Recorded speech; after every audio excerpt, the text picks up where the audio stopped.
आज की वीडियो हमारी बहुत महत्वपूर्ण होने वाली है। आज हम बैलेंस शीट के बारे में आपको बताएंगे।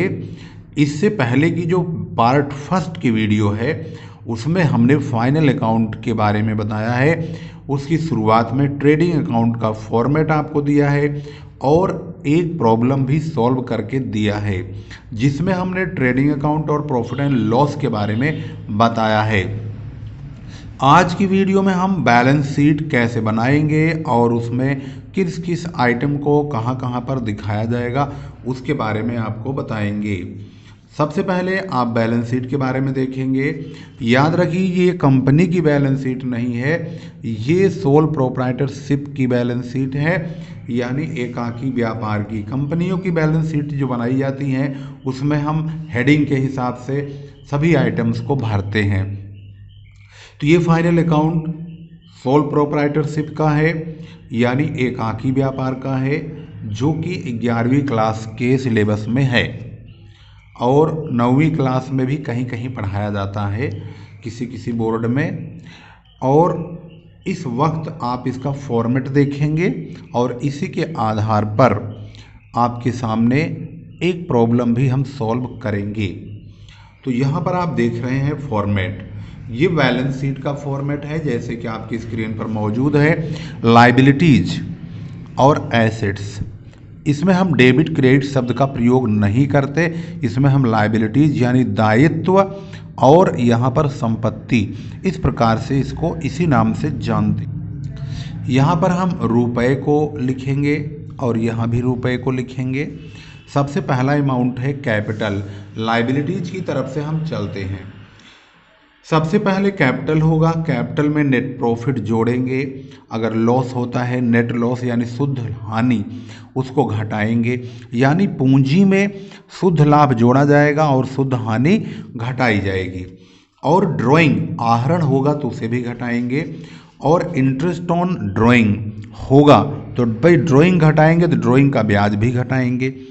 पूंजी है और पूंजी का ब्याज है तो उस पूंजी के ब्याज को हम यहाँ पर जोड़ देंगे। किसी कारणवश अगर नहीं जोड़ पाए हैं तो इसको अलग से आउटस्टैंडिंग इंटरेस्ट ऑन कैपिटल के नाम से लिख देंगे। बैंक लोन यहीं पर आएगा, यानी बैंक ऋण। क्रेडिटर्स जिसे हम लेनदार कहते हैं। बिल्स पेबल देय विपत्र। आउटस्टैंडिंग एक्सपेंसेज अदत्त व्यय। एडवांस इनकम यानी कि बिना कमाई हुई रकम, जिसको हम अनएक्रूड इनकम भी कहते हैं, इसको हम अनएक्रूड इनकम के नाम से भी जानते हैं। तो हम इस नाम को भी यहाँ पर लिख दे रहे हैं। कभी कभी इस नाम से भी किताब में लिखा हुआ आइटम ये आ जाता है। इसके बाद हम एसेट्स की तरफ चलते हैं। एसेट्स में सबसे पहले लैंड एंड बिल्डिंग, ये परमानेंस फॉर्म है इसका, और एक होता है लिक्विडिटी फॉर्मेट इसका। तो ये परमानेंस है, इसमें आप देखेंगे तो इसमें हम जो पूंजी है, पूंजी को और नेट प्रॉफिट वगैरह यानी पूंजी का पार्ट हम लेके चलेंगे पूंजी से, और इसको हम लास्ट में करंट लायबिलिटी तक ले जाकर छोड़ देंगे। और इधर से हम फिक्स एसेट्स से शुरू करेंगे और लास्ट में लिक्विड एसेट्स तक पहुंच जाएंगे, इसलिए हम इसको परमानेंस फॉर्मेट बोलते हैं। इसमें लैंड एंड बिल्डिंग सबसे पहले होगा। प्लांट और मशीनरी होगा, अगर इसमें से किसी का भी डेप्रिसिएशन है तो उसको माइनस करके यहाँ लिखेंगे। फर्नीचर है उसका डेप्रिसिएशन घटा के लिखेंगे। पेटेंट है यहाँ लिखेंगे, पेटेंट का डेप्रिसिएशन होगा तो ठीक फर्नीचर की तरह इसको भी घटा के लिखा जाएगा। गुडविल आएगा। लाइव स्टॉक पशु धन बोलते हैं इसको, जैसे किसी किसी का व्यापार जो होता है वो थोड़ा ऐसे इलाकों में होता है जहाँ पर उनके पास गधे हों, खच्चर हो, हाथी हो, घोड़े हों, इनसे भी काम करवाया जाता है। तो इस प्रकार की जो संपत्तियां हैं, जो धन है, पशु धन यानी कि पशुओं को हम लाइव स्टॉक के नाम से जानते हैं। इन्वेस्टमेंट विनियोग होता है। स्टोर्स ही है। क्लोजिंग स्टॉक अंतिम रहतिया है। इसके बाद है डेटर्स यानी कि देनदार। ये जो देनदार हैं ये हमारे, इनको हम उधार माल बेचते हैं। बिल्स रिसेबल है, प्राप्य बिल जिसे बोलते हैं। एक्रूड इनकम यानी उपार्जित आय, जो कि कमाया हुआ होता है लेकिन मिलता नहीं है, कुछ दिन बाद मिलता है। प्रीपेड एक्सपेंसेस यानी पूर्वदत्त व्यय है, समय से पहले अगर किसी को भुगतान किया गया है तो पूर्वदत्त व्यय कहलाता है। कैश और बैंक यानी नगद और बैंक में जमा राशि यहाँ पर आती है, और इनका हम बैलेंस शीट जब टोटल करते हैं तो ये दोनों तरफ इक्वल होता है। यहाँ भी जो रकम होगी वही रकम यहाँ भी होगी, यानी लायबिलिटीज और एसेट्स आपस में ये दोनों इक्वल ही आते हैं। तो ये आपके सामने हमने बैलेंस शीट का फॉर्मेट आपको दिखाया है, इसी के अकॉर्डिंग ही हम आगे सवाल बनाएंगे। अब हम इसी के आधार पर एक क्वेश्चन लेंगे जो कि आपको यहाँ पर सॉल्व करके दिखाएंगे। तो क्वेश्चन के मुताबिक आपके पास हम सवाल लेके आए हैं। जो सवाल हमने पहले बनाया हुआ है वो है क्वेश्चन नंबर 4, जो पहले की वीडियो है। आज जो हम वीडियो लेकर आए हैं उसमें हम आपको दिखाएंगे क्वेश्चन नंबर 5। हालांकि इसमें अगर आप ये ढूंढने की कोशिश मत कीजिएगा कि हमने यहाँ पर 4 से शुरू किया है तो 1 2 3 कहाँ गोल हो गए। भाई 1 2 3 पे आप देख रहे होंगे कोई सवाल नहीं है, यहाँ पर थ्योरेटिकल पॉइंट्स हैं, इसलिए 4 से शुरू हुआ है। ये शॉर्ट क्वेश्चन है, हम शॉर्ट क्वेश्चन से छोटे छोटे आइटम्स के बारे में जानकारी ले लेते हैं। जब हमारा शॉर्ट बहुत अच्छा क्लियर हो जाता है तो हम इसके लॉन्ग क्वेश्चन को बहुत ही आसानी से सॉल्व कर सकते हैं। तो जैसे कि आप देख रहे हैं आपके सामने क्वेश्चन नंबर 5, यहाँ पर इन्होंने लिखा है निम्नलिखित सूचनाओं से 31 दिसंबर 2019 को समाप्त होने वाले वर्ष का लाभ हानि तथा चिट्ठा बनाइए। भाई ये जो है हिंदी मीडियम के बच्चों की किताब है, यानी कि यूपी बोर्ड की किताब है। अगर कोई भी स्टूडेंट, कोई भी छात्र जो हिंदी मीडियम से 11वीं क्लास में है और उसके यहाँ पर अंतिम खाते उसके अकाउंट की बुक में है तो उसके लिए यह चैप्टर बहुत ही उपयोगी है। कुछ लोग कंपटीशन की तैयारी कर रहे हैं तो उनके लिए भी उपयोगी है, क्योंकि वो भी इसी चीज़ को, बेसिक चीज़ के नॉलेज के बारे में ज़्यादा सर्च करते रहते हैं, तो उनके लिए भी यह बहुत फ़ायदेमंद वीडियो होने वाली है। तो इसमें सबसे पहले देखेंगे क्वेश्चन नंबर 5 में 31 दिसंबर 2019 को समाप्त होने वाले वर्ष के लिए लाभ हानि खाता तथा चिट्ठा बनाइए। यहाँ की इन्फॉर्मेशन के मुताबिक प्रॉफिट एंड लॉस अकाउंट और बैलेंस शीट बनाना है। प्रॉफिट एंड लॉस अकाउंट बनाने के लिए ग्रॉस प्रॉफिट का होना जरूरी है, जो कि इन्होंने यहाँ पर 2387 रुपये दिया है। उसके बाद हम जब इसको शुरू करेंगे तो ट्रेडिंग अकाउंट आपको नहीं बनाना है, क्योंकि ट्रेडिंग का जो प्रॉफिट होता है, ग्रॉस प्रॉफिट जिसे हम सकल लाभ कहते हैं, वो तो ऑलरेडी इन्होंने दिया हुआ है।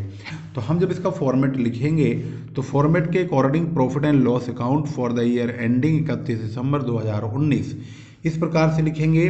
डेबिट साइड और क्रेडिट साइड पार्टिकुलर्स रुपीज। इसके बाद हम सबसे पहले बाई ग्रॉस प्रॉफिट बीडी करेंगे। यहाँ पर लिखेंगे बाई ग्रॉस प्रॉफिट बीडी, यानी ब्रॉड डाउन करेंगे 2387 रुपये। उसके बाद हम उन खर्चों को लिखेंगे जिनका संबंध ट्रेडिंग से नहीं होता बल्कि प्रॉफिट एंड लॉस अकाउंट से होता है। इसमें सबसे पहले रिपेयर है 215 रुपये का, इसको हम डेबिट साइड में लिखेंगे यहाँ पर 215 रुपये।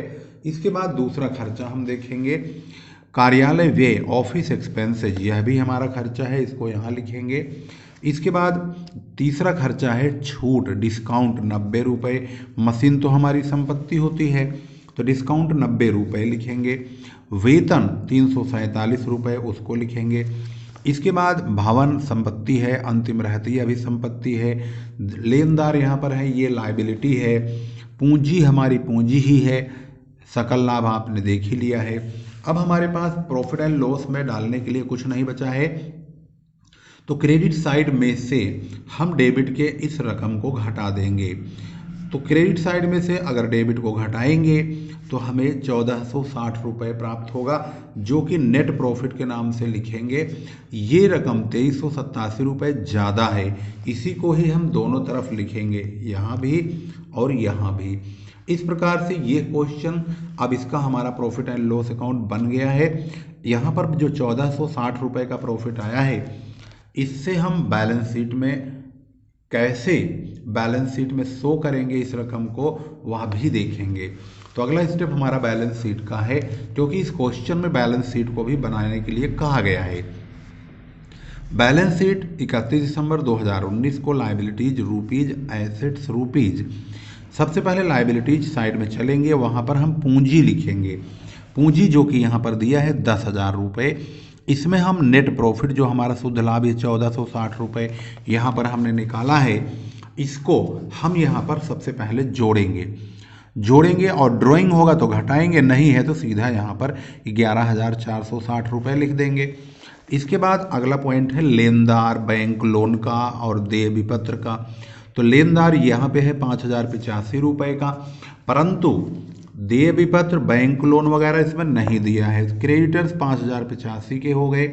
इसके बाद एसेट साइड में चलेंगे तो एसेट्स में मशीन है 1,050 रुपये का, सबसे पहले इसी को लिखेंगे, हमारी संपत्ति है। भवन लिखेंगे, इसके बाद दूसरे नंबर पर है 5,000 रुपये। इसके बाद अंतिम रहतिया है 2,000 रुपये का, इसको लिखेंगे। Closing stock 2,000। इसके बाद और संपत्तियों में देखेंगे देनदार है, कैश है और बैंक है। देनदार डेटर्स हो गया, cash at bank, cash in hand. इनको लिखने के बाद हम इनका जो टोटल करेंगे, टोटल दोनों तरफ इक्वल आना चाहिए। इधर का टोटल देखेंगे तो 11,5 16,000 और 545 ये हो गया, और इसका टोटल करेंगे तो 5 2 7 7 14 15 16,000 हो गया। 450 420 और 50 यानी कि 545 ये भी हो गया, 16,545 दोनों तरफ का टोटल इक्वल आ गया। इस प्रकार से बैलेंस शीट मैच हो गई है। इसमें आपने बहुत ही बारीकी से छोटे छोटे अमाउंट से सीखा है। जैसे जैसे हम आगे बढ़ेंगे वैसे वैसे हमारे सवाल का जो दायरा है वो बढ़ता जाएगा और हम नए नए आइटम्स की ओर बढ़ने शुरू हो जाएंगे।